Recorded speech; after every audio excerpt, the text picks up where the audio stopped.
하나님은 인간을 관계적 존재로 창조하셨습니다. 인간은 혼자 사는 존재가 아닙니다. 다양한 관계 형성을 통하여 삶을 영위합니다. 그리고 그 속에서 행복을 찾고 누리는 존재입니다. 그런데 인간에게 반드시 필요한 이러한 관계, 특히 인간 관계가 인간에게 고통을 주기도 합니다. 어느 기관에서 설문조사를 했는데요.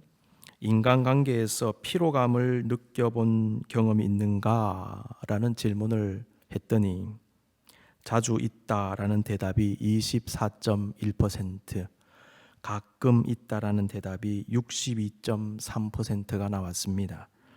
어떤 방식이든 인간관계에서 피로감을 느끼고 있는 응답자가 86.4%에 달했습니다.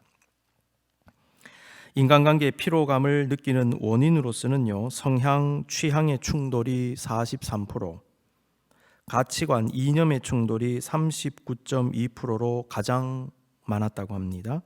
낯가림, 내성적인 성격 등으로 인한 부담감이 36%, 에티켓, 기본 예절 부족이 32.8%, 타인에 대한 오해, 불신, 의심이 32.6%였습니다. 사람들이 느끼는 인간관계의 피로감은요, 그만큼 인간관계가 쉽지 않다는 것을 알게 합니다. 인간관계 문제 어디서 올까요? 수많은 이유들이 있겠지만은 근본적으로 관계를 만들어가는 우리 자신이 가진 뒤틀려진 죄악된 본성을 말하지 않을 수 없겠습니다. 문제가 있을 때 우리는 우선적으로 내 안에서 먼저 찾아야 하겠지요. 사랑의 관계 속에 있던 아담과 하와는요, 타락한 후에 서로 원망하고 책임 전가하는 관계가 되어버렸습니다. 가인과 아벨은 하나님께서 맺어주신 친형제로서 서로 돕고 위로하며 함께 살아가야 하는 관계였습니다. 그런데 죄 가운데 있던 가인은 하나님께서 자신의 제사를 거절하시자 동생을 시기하고 질투하다 못해 살해하고 말았습니다. 가인의 제사가 거절된 것은 여러분 아시는 대로 자신의 죄 때문이었지 않습니까? 근데 그것은 알지 못하고 자신의 분노와 원망의 감정을 아벨에게 쏟아버린 것이지요.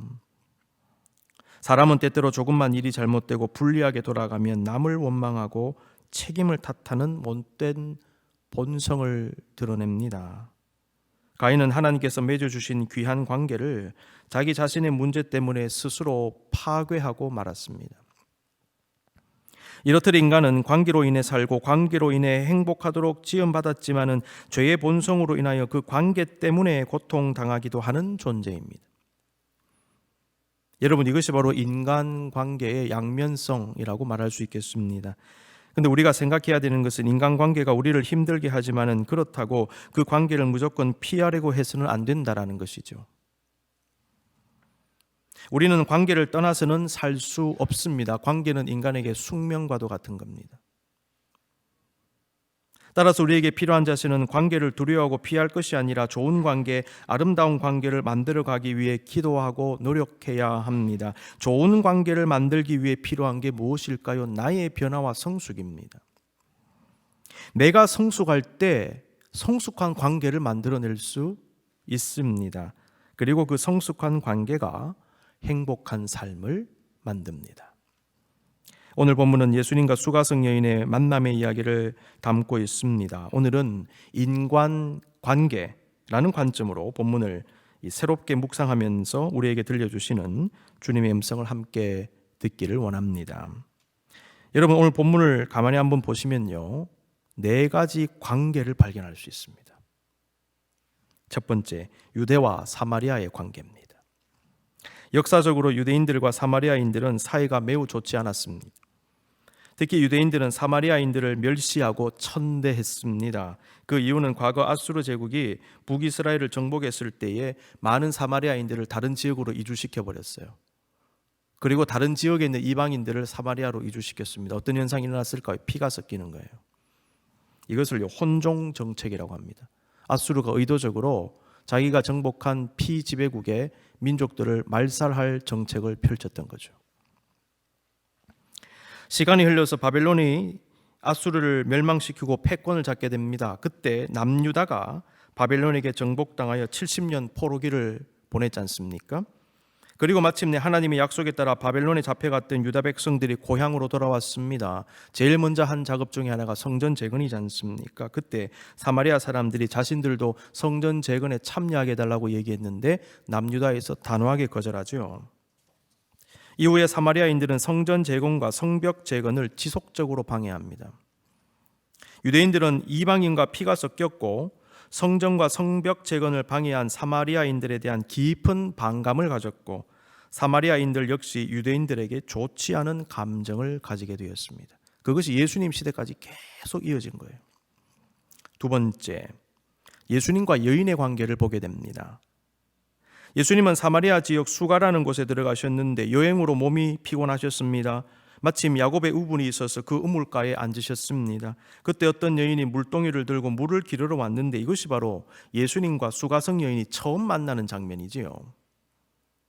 예수님은 그 여인을 보자마자 물을 좀 달라라고 부탁하시면서 대화를 시작하십니다. 본문에 기록된 예수님과 여인의 만남 자체는요, 당시로서는 쉽지 않은 것이었습니다. 당시 유대인이 사마리아인의 지역에 들어가는 것도 흔치 않았고 더구나 유대인 남성이 여성, 그것도 사마리아 여성을 만나는 것도 쉽게 볼 수 없는 일이었습니다. 당시 유대인 남성들은요, 여성들과 공개된 장소에서는 접촉을 하지 않았어요. 오늘 본문 9절은 당시의 상황을 기록합니다. 사마리아 여자가 이르되 당신은 유대인으로서 어찌하여 사마리아 여자인 나에게 물을 달라 하나이까? 이상하다는 거예요. 이는 유대인이 사마리아인과 상종하지 아니함이러라. 이 한 문장으로 끝나버리는 것입니다. 세 번째, 여인과 6명의 남자들과의 관계가 나옵니다. 본문에 나오는 수가성 여인은 예수님과의 대화가 진행되는 도중에 자신의 과거가 드러나는 경험을 합니다. 예수님은 여인에게 진정한 영적 생수에 대한 말씀을 하신 후에 갑자기 16절 말씀에서 가서 네 남편을 불러오라. 갑자기 그 말씀하시는 겁니다. 그러자 여인은 나는 남편이 없나이다 라고 대답했고 예수님은 네가 남편이 없다 하는 말이 옳도다 라고 하셨지요. 그리고는 그 여인의 감추고 싶은 과거를 다 드러내버렸어요. 18절 말씀, 너에게 남편 5이 있었고 지금 있는 자도 내 남편이 아니니 네 말이 참되도다. 여인은 예수님께서 자신의 과거를 소상하게 알고 있는 것을 보고는 굉장히 놀랐을 것입니다. 그래서 예수님께 주여 내가 보니 선지자로소이다 이렇게 말했어요. 여러분, 이 예수님 말씀을요, 상담 심리학적으로 보면요, 주님은 여인의 내면에 감추어져 있는 문제를 드러내심으로 치유를 시도하셨다라고 볼 수 있어요. 심리학자인 김진국이라는 분이 자신의 책에서 이런 말을 했습니다. 진정한 힐링이 되려면 우리가 겪는 고통의 근본적인 의미부터 찾아내야 한다. 고통의 의미를 찾기 위해서는 사이비 힐링에 의존하지 말고 전문가를 찾아서 대화하고 소통해야 한다. 근본적인 원인은 비전문가의 어설픈 충고로 찾아낼 수 없다. 그러한 원인을 제공했던 불편한 진실과 마주해야 한다. 불편한 진실, 그 진실이 나에게 내면의 문제를 가져다 준 원인이 되었는데 그것과 마주해야 된다는 거죠. 여러분, 예수님은요, 여인의 불편한 진실을 그대로 드러내어 가지고 여인으로 하여금 그 진실과 지금 마주하게 하시는 것입니다. 이 심리학적으로 보면, 특별히 상담 심리학적으로 보면 예수님은요, 탁월한 상담가였다는 것을 알 수 있어요. 상담 심리 이론이 지금 본문에 담겨 있습니다. 불편한 진실과 마주시키는 것, 마주하게 하는 것, 그걸 통해서 치유를 지금 일으키시는 것입니다. 여러분, 치유는요, 문제를 드러낼 때 시작이 됩니다. 예수님 말씀을 토대로 여인의 상황을 좀 분석해 보자면은, 여인은 과거에 5번 결혼하였던 것으로 보이지요. 결혼을 했기 때문에 예수님께서 남편이라는 말을 쓰신 것 같아요. 그냥 이 사람이 5번 동안 동거했다면 남편이라는 말을 쓰지 않았을 것입니다. 남편이란 말은 법적으로 결혼했기 때문에 쓴 말입니다. 따라서 이 여인이 5번 결혼했다는 것을 알게 된다는 거예요. 그런데 그 결혼 생활이 모두 문제가 있었고 지금 6번째 남자와 살고 있지 않습니까? 그런데 여러분 가만히 보십시오. 예수님은요, 지금 남자에 대해서는 네 남편이 아니니라고 하셨어요.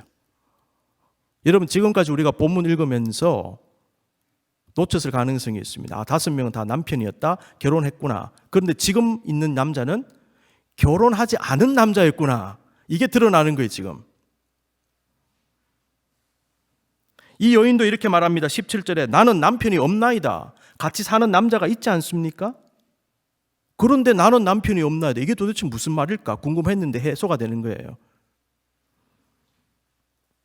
결혼하지 않고 살고 있었던 것입니다.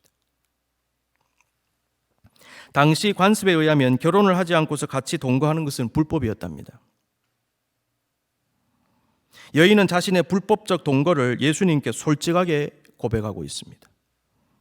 여인은 인간관계와 관련된 심각한 삶의 문제를 안고 있었던 것이죠. 우리는 이 여인이 무슨 사연이 있었는지 정확히 알 수는 없습니다. 그런데 그녀가 인간관계에 문제가 있었다는 사실은 분명하게 알 수 있습니다. 목회상담 심리학자인 이관지 교수는요, 자신의 책에서 요한복음 4장에 나오는 이 수가성 여인의 심리를 분석하면서 이 여인이 동반의존 (codependency) 증상과 관계 중독 (relationship addiction) 증상이 있었을 것으로 진단을 합니다. 동반의존 들어보셨습니까? 이 증상이 무엇이냐 하면 내 안에서 해결할 수 있는 능력이 없다는 것, 자존감이 너무 낮고 상처가 있고, 근데 다른 사람에게서 자기 자존감을 찾고요, 다른 사람을 통해서 내적인 이 정서적인 충족감을 누리려고 하는 경향인데, 이런 분들이 남에게 의존을 합니다. 근데 의존이 심해지니까 중독에 빠지는 거예요. 무슨 중독? 관계 중독. 동반의존 증상을 보이는 사람들은 많은 경우에 내적인 깊은 열등감을 가지고 있고 수치감을 가지고 있다고 합니다. 그리고 정체성 혼란이 있습니다. 그래서 자기 내면에 가짜 자아가 형성이 되는 거예요. 이게 내라고 생각하는데 나중에 지나면 내가 누군지 모르겠다, 이런 생각을 가지는 거예요. 거짓된 자아가 형성이 되어지고 거짓된 자아가 겉으로 나오고 거짓된 모습을 보이는데 거기서 혼란을 느끼는 거예요. 아울러 이분들은요, 다른 사람의 조종과 통제를 받고 존중을 받지 못하는 경향이 있는데 동시에 다른 사람도 자기가 조종하고 통제하려고 하고 존중하지 않는 경향도 보인답니다. 그러다가 조종과 통제가 좀 안 된다 싶으면 그것이 경멸로 바뀌고 그 다음에 애정관계로 넘어갑니다. 좋아하는데 싫어하고 싫어하는데 좋아하는 이 애정관계가 시작이 된다는 것이죠. 이들은 사랑을 베풀 때에도 진정한 이타적 사랑이 아니라 무엇을 쟁취하고 받기 위한 그런 사랑을 베푼대요. 내가 얻어내기 위해서, 받기 위해서 사랑을 베푼다는 거예요. 동반의존 증상을 가진 분들은 억압된 분노를 품고 있다고 합니다. 극단적 기분과 행동이 나타난다. 이게 기분이 극단적으로 막 바뀌는 거, 행동이 극단적으로 바뀌는 거. 예를 들면 아예 없다라는 느낌도 있다가 나는 모든 게 된다, 모든 걸 가졌다, 이런 느낌도 가지고, 굉장히 의존적으로 되다가 사람이 갑자기 또 독립적으로 되는 것처럼 보이고, 굉장히 공격적으로 되는 것 같은데 어느 순간 보면 굉장히 사람이 수동적으로 바뀌는 이런 양극단을 왔다 갔다 하는 경향이 있습니다. 모든 일에 자기가 책임이 있다라고 생각하는 경향도 있으면서 동시에 거기에 너무 스트레스 받으니까 아예 사람이 무책임한 모습으로 바뀌어지는 모습도 나타납니다. 아울러 변화를 싫어하는 성격, 완고한 성격, 일관성이 없고 우유부단한 모습도 있고요, 갈등을 두려워하고 완벽주의적 성향도 있고 중독 증세도 나타납니다. 그래서 동반의존 증상이 있는 분들이 관계 중독에 빠진대요. 이분들은 건강하고 친밀한 관계 유지에 어려움이 있습니다. 수치감도 있고 죄책감도 있고 영적 공허감도 있고 고립감이 있습니다. 이게 특징입니다. 동반의존 증상의 원인은 어린 시절 역기능적 가정에서 자라났기 때문으로 봅니다. 그래서 이런 분들은 자기가 역기능적 가정을 만들어낼 가능성이 상당히 높습니다. 수가성 여인이 동반의존 증세를 가졌다고 진단할 수 있는 근거가 무엇인가? 그녀가 6번째 남자를 만나기까지 5번이나 결혼하고 헤어지기를 반복한 사실입니다. 물론 그 중간에 사별이 있을 수도 있습니다. 하지만 분명한 것은 결혼하고 헤어지고 난 후에 그 상처가 아물기도 전에 그리고 어쩌면 그 상처를 치유받기 위해서 또 다른 남자를 만나고 그리고 또다시 관계가 깨어지는 것이 계속 반복된다는 거죠. 이관지 교수는요, 그녀가 혼자 힘으로는 삶을 계속 영위해 갈 수 없었고 따라서 자신을 도와줄 어떤 사람에게 의존해야만 살아갈 수 있는 동반 의존자, co-dependent 였을 가능성이 상당히 높다라고 진단을 하는 거예요. 수가성 여인은 그러한 의존의 경향 가운데 자연스레 사랑과의 관계 중독에 빠진 것으로 보여집니다. 네 번째, 여인과 수가성 사람들의 관계도 나옵니다. 오늘 본문은 예수님과 수가성 여인이 만났을 때의 6시쯤이라고 말하죠. 6절에. 근데 이 본문의 시간에 관해서 학자들의 의견이 분분해요. 어떤 학자들은 요한복음에서의 시간은 당시 로마 시간을 따랐기 때문에 6시라고 하는 것은 지금 우리 시간으로 오후 6시다 이렇게 말합니다. 자, 그렇다면 수가성 여인은 다른 사람들처럼 선선한 오후 시간에 우물에 물을 기르러 왔다는 말입니다. 그 시간은 다른 사람들도 다 나오는 시간입니다. 또 다른 학자들은 요한이 유대 시간을 따랐고 그렇다면 6시는 정오 12시가 아닌가. 유대 시간 6시는 정오 12시 플러스 6 하시면 돼요.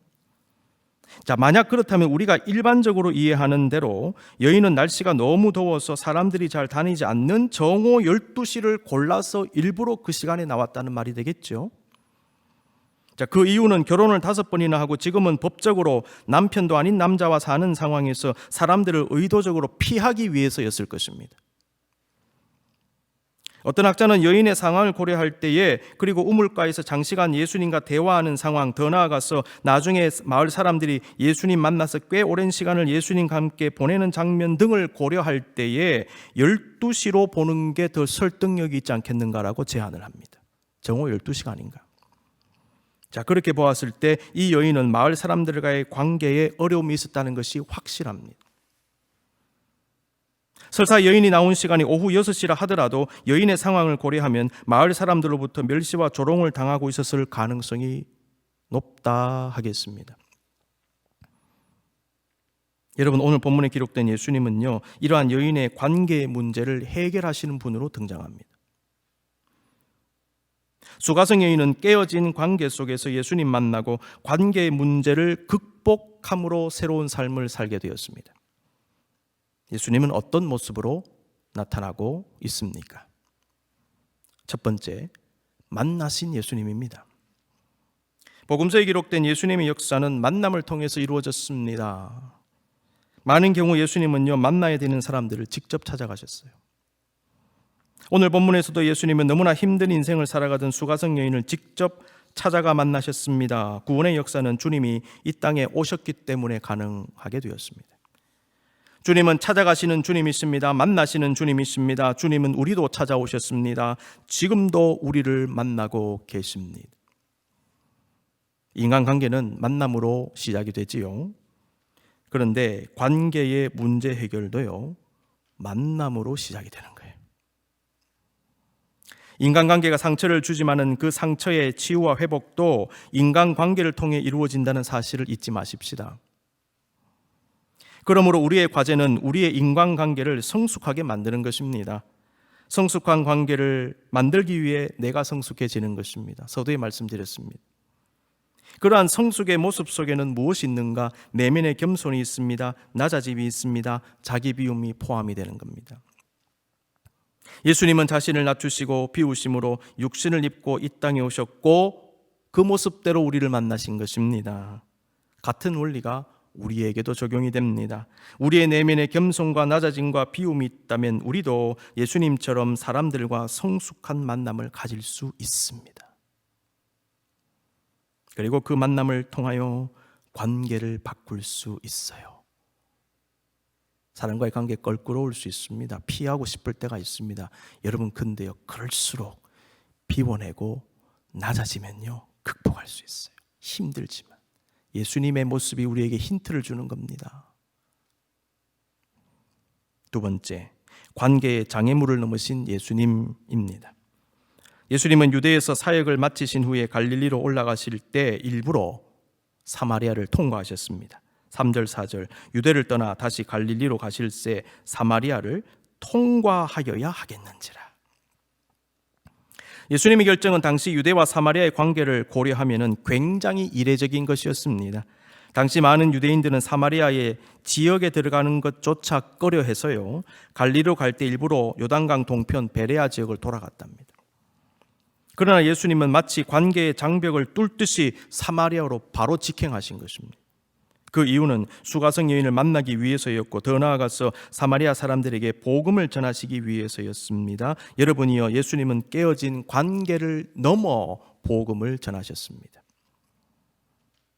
유대인과 사마리아인 사이의 관계, 그 관계를 막는 이 장애물은요, 과거의 역사에서 비롯된 편견과 무시와 원한과 미움과 증오와 서운함과 오해 등등 그들의 마음을 묶고 있던 감정적인 사슬로 볼 수 있어요.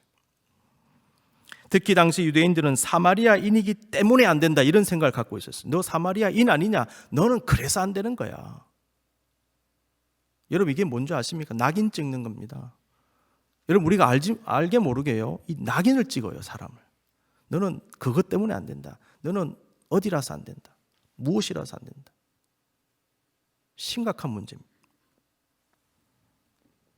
오늘 본문과 함께 복음서에는 여러분, 이 사마리아인들에게 낙인을 찍고 편견을 가지고 대하는 유대인들의 생각과 태도를 바꿔주시는 예수님 말씀이 기록이 되어져 있습니다. 대표적으로 누가복음 10장의 선한 사마리아인의 이야기입니다.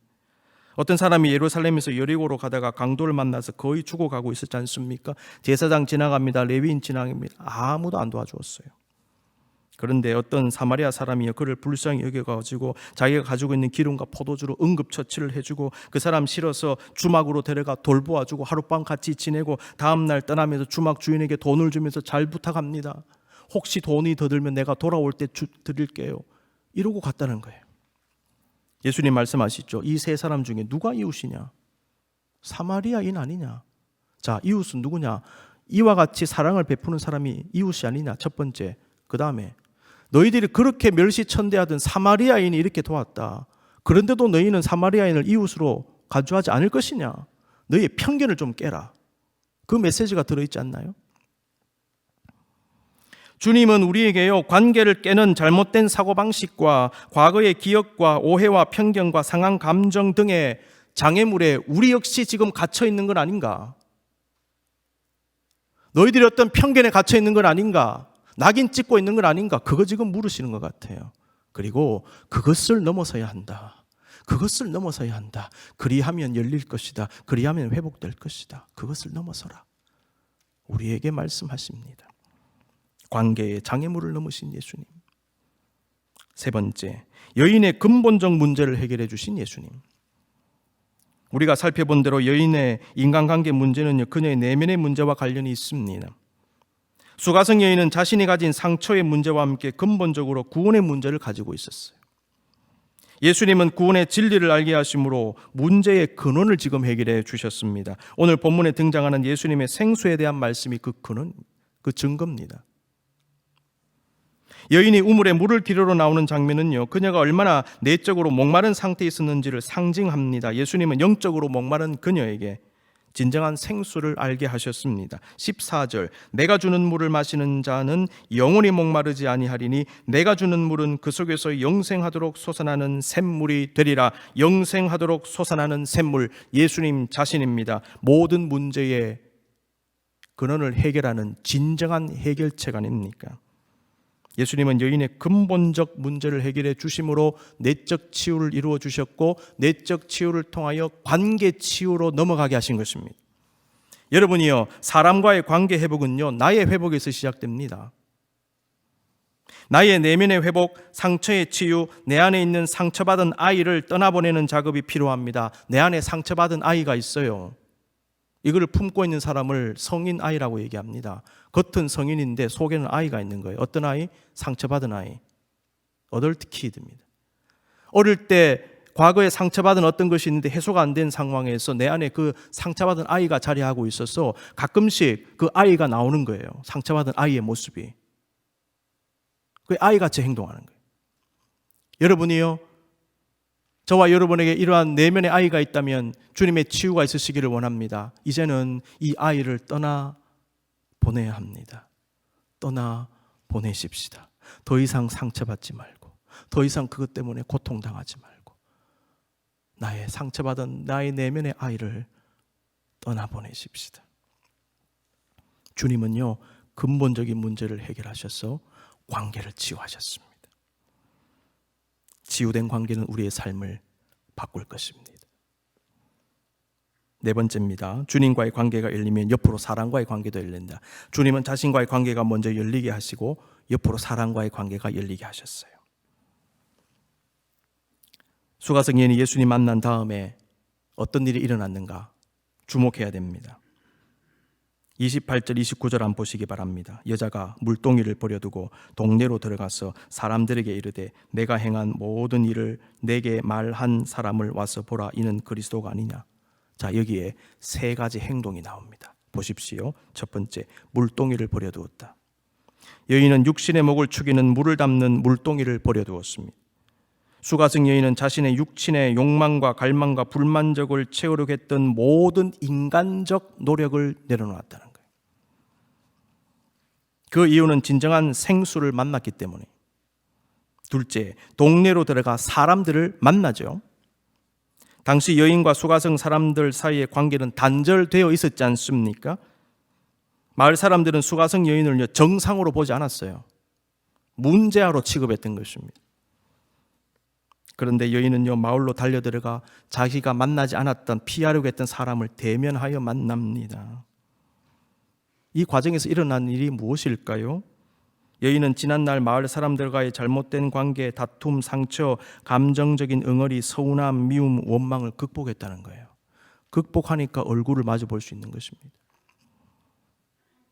예수님께서 편견을 넘어 사마리아 마을로 가셨듯이 여인 역시 관계를 막는 장애물을 넘어서 동네 사람들에게로 달려갔습니다.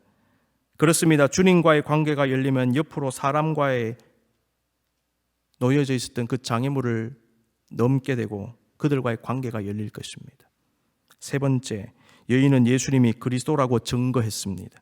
주님 만난 여인은 사람들에게 주님 증거하고 복된 소식, 구원의 소식, 생수의 소식을 전하는 것입니다.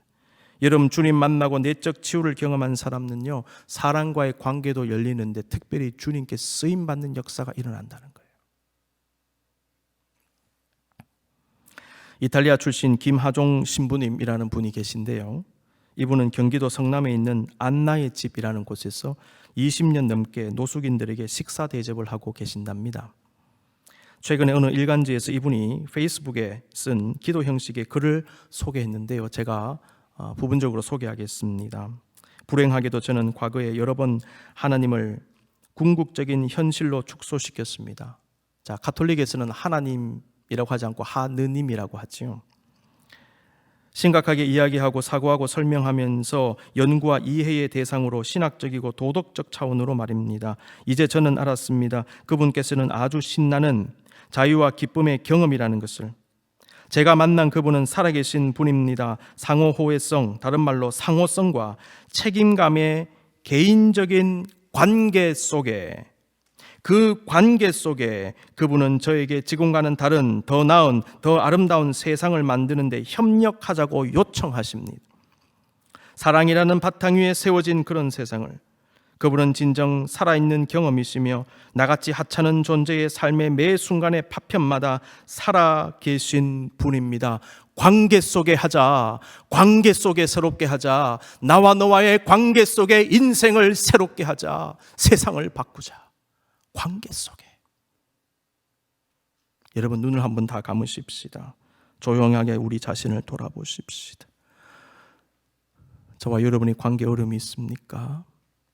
우리 모두가 다 가지고 있어요.